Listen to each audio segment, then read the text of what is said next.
मैं मोनिका अहलावत, ये टीना सुनेजा और एक हमारी साथी है पूजा आनंद।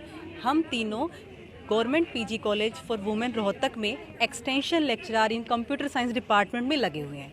हम दोनों 2014 से लगे हुए और हमारी साथी 2012 से यहाँ लगी हुई है। 2016 में हमें कोर्ट ने प्रोटेक्शन दिया था कि जब तक रेगुलर अपॉइंटमेंट नहीं होती हमें रिप्लेस ना किया जाए। 2017 में एक इंटरव्यू निकाले गए कंप्यूटर साइंस मैथ्स के कि एलिजिबल कैंडिडेट को बुलाया जाए इंटरव्यू में। उस इंटरव्यू के बाद जब हम इंटरव्यू देने आए हमें कहा गया कि आप इंटरव्यू में पार्टिसिपेट ना करें क्योंकि आप पहले से लगे हुए हैं, आपको हटाया ही नहीं गया है, तो आप क्यों इंटरव्यू देंगे। हमने कोई इंटरव्यू नहीं दिया। उस इंटरव्यू के बाद कोई लिस्ट डिस्प्ले नहीं की गई, किसी को कॉल नहीं किया गया, कोई भी नया बंदा नहीं लगाया गया। उसके बाद 2020 में 2 पेटिशनर्स हैं, तारिका वर्मा एंड मीनाक्षी, उन्होंने केस किया कि उस इंटरव्यू के रिगार्डिंग कि जो 2017 में इंटरव्यू हुए थे कि वो सही थे, हमें बुलाया नहीं किया गया। उसके बाद 2017 के बाद उस केस में हमें भी पार्टी बनाया गया। हम अपनी मर्जी से थोड़ा लगते हैं जो हमें पार्टी बनाया जाए। कॉलेज ने हमें लगाया था, कॉलेज के एडमिनिस्ट्रेटिव स्टाफ ने लगाया था, हमारे हेड ऑफ द डिपार्टमेंट सब ने मिलके लगाया था। हमें रिलीव ही नहीं किया गया तो हमने नए इंटरव्यू दिए ही नहीं। उसके बाद 2020 में केस करने के बाद उस केस की आज तक कोई हियरिंग डेट नहीं लगी है। नेक्स्ट हियरिंग मिल रही है। उसके बाद 18 अगस्त 2022 को यहाँ पे doctor Suman Dhounchak as a principal join किया फिज़िक्स डिपार्टमेंट से। उनकी जो केस किया गया था 2020 में, तारिका वर्मा एंड मीनाक्षी डॉक्टर सुमन ढौंचक की डॉटर इन लॉ हैं। उन्होंने उस इंटरव्यू में पार्टिसिपेट किया था।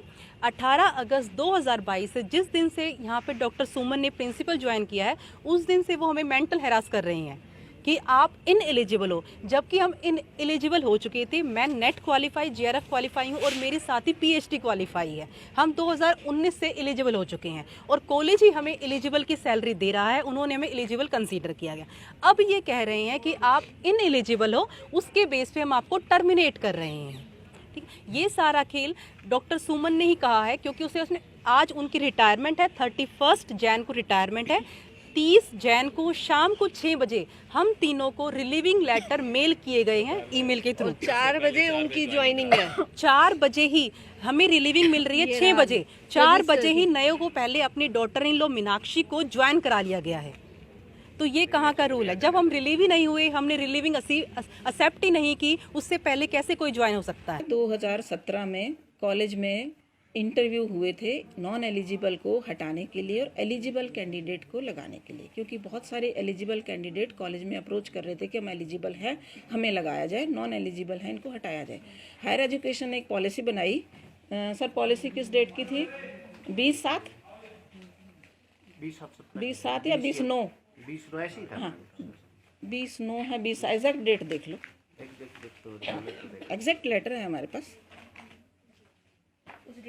उस डेट की 17 में बनाएगी, 20/7 है, 20/7 में पॉलिसी बनाएगी। वो पॉलिसी कॉलेजेस में भेजी गई। उस पॉलिसी के अकॉर्डिंग कॉलेज में इंटरव्यूज़ हुए। उन इंटरव्यूज़ में थे इन एलिजिबल कैंडिडेट को हटाया जाए और एलिजिबल को लगाया जाए। उस इंटरव्यू ये कंप्यूटर साइंस का ये केस जो है ये कंप्यूटर साइंस का है।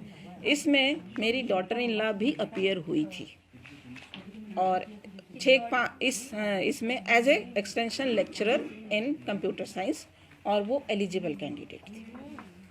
दूसरी जो एक और इसमें पेटिशनर है तारिका वर्मा, वो भी अपीयर हुई थी, वो भी एलिजिबल थी। हम इसके खिलाफ कोर्ट में जाएंगे, अपनी बात रखेंगे। ऐसे नहीं होगा कि ये कॉन्स्पिरेसी चलती रहेगी, ऐसा नहीं होगा।